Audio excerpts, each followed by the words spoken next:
Now, on to another matter, legal issues. Today, our spotlight is going to be on assured return schemes.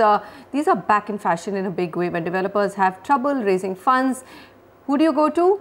The unsuspecting retail investor. I know we've been taking a very hard stance against assured returns, and there have been companies who've been writing into us saying, why are you talking about all assured return schemes being not a good investment for investors? Well, today, with one question and Vinay Singh, property expert.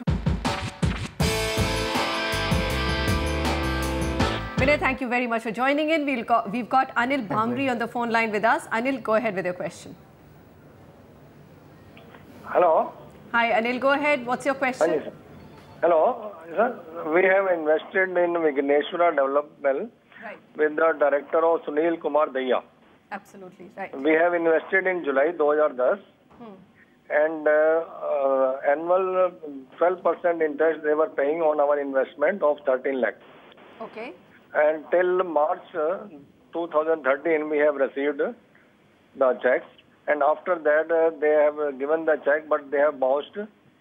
And previously, it was referred to DOR, and now they have sent that it is payment stopped by the court order. Okay. And we are invested 13 lakh, and no interest is being paid. We are the retired employee, and we are getting the regular income monthly checks.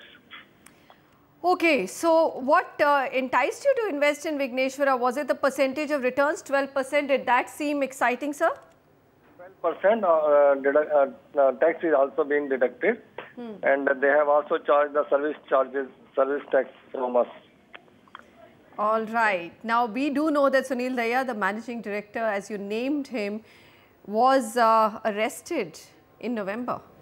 I don't know what's happening. Where is he? Is he out on bail, etc.? We couldn't find that out. But this is generally the story. If you take high risks, I mean, that 12% numbers would have been very exciting, Vinay.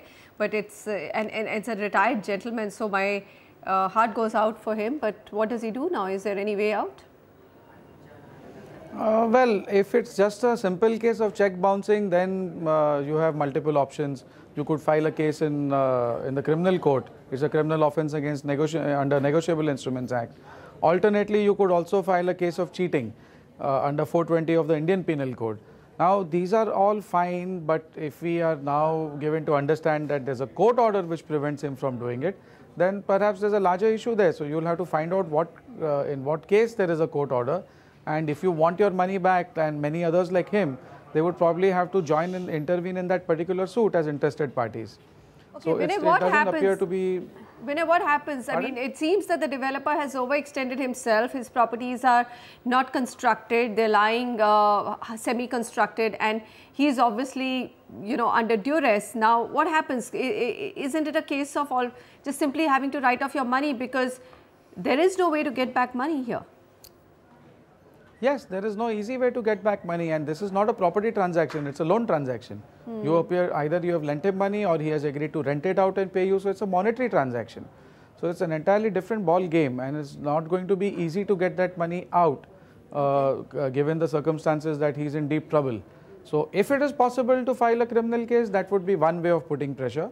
The criminal case does put pressure. If you can get a cheating FIR filed, that also would put pressure. All right. But I suspect this is going to be a long story. It's not going to be easy getting that money back. No, long story. In fact, he's already been arrested once, and I'm sure it has been done because some investors have filed a case against him, and he's not got his money back. So, I just want to delve on this a little bit, Vinay, because, you know, we may keep saying that please be extremely careful with that 12-13% assured return schemes which are floated by developers in the market. And you know, irrespective of whether the developer is a branded one or not branded one, I'm just not comfortable with these kind of schemes. Am I wrong there, or being overly circumspect? Absolutely not. These schemes are made to entice you, and if you get enticed, then well, you know, you're going to land up in trouble one day or the other. So I don't think it's very wise to go in for these schemes. Better you look for your own kind of person to rent it out to, you know, because everything now, all your eggs are in one basket. Your property is also there, and your income which is linked to that property is also in his hands. It's not a very nice situation. At least the very least you could do, spread your risk. Have somebody you've identified or you've located to give the property out on rent to. Even if you get a little lesser than what the developer or builders promising you, I think that's a better thing to do. All right, so assured return schemes, absolutely a no-no. In fact, if you're so hell-bent, and I've also got questions from people who say we know the developer, because these are all high net worth investors at the end of the game.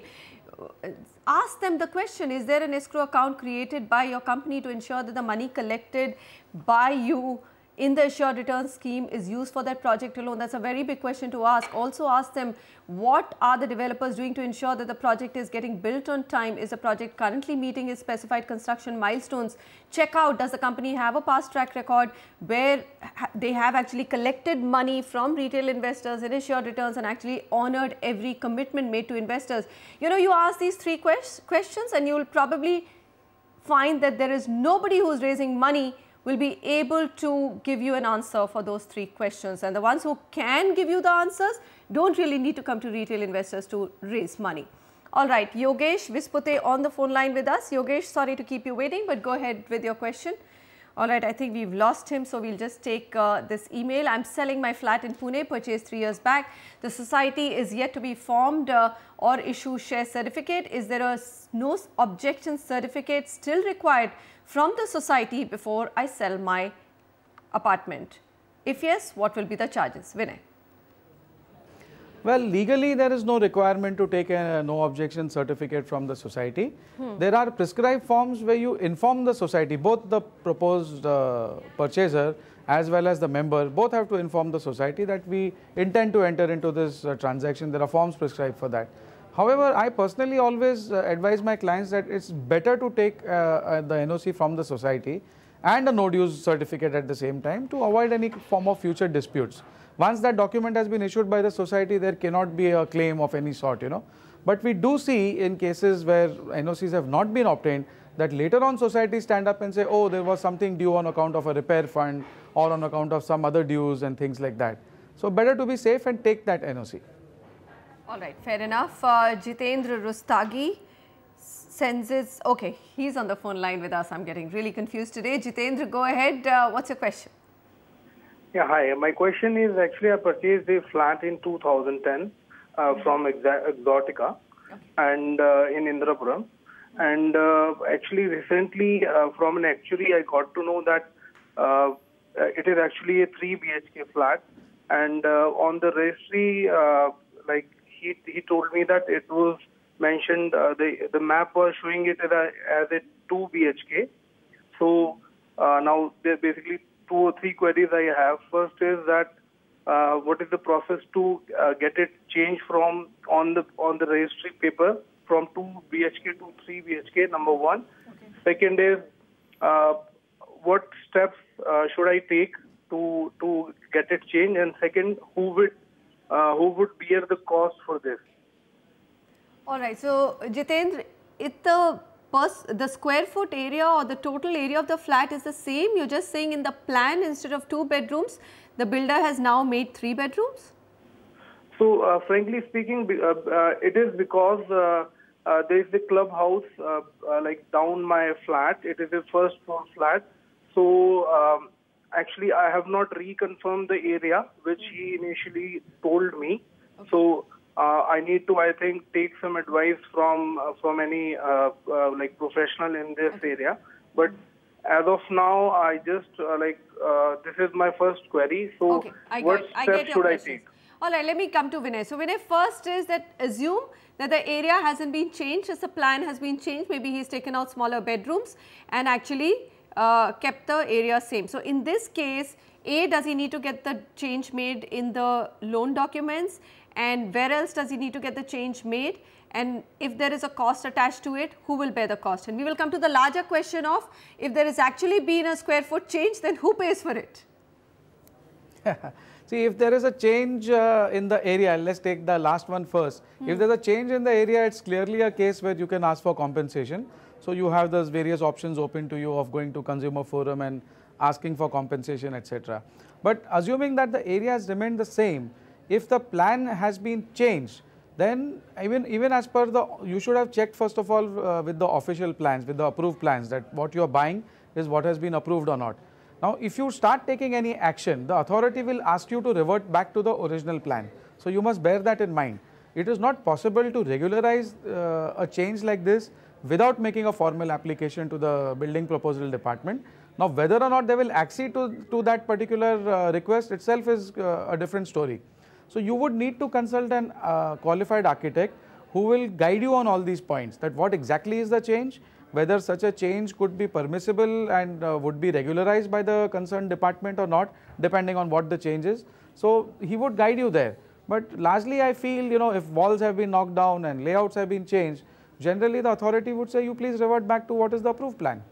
So, there is an element of risk there that you would face, that you might find that your 3 has got converted back to a 2. Good Lord. Well, I hope that doesn't happen. All the best to you, sir. And hopefully your problems will get resolved. It's easier than what it looks right now as we speak. We're just telling you the worst case scenario, but be prepared. Vinay Singh, thank you very much for joining us to take all our legal questions. Always a pleasure to have you with us.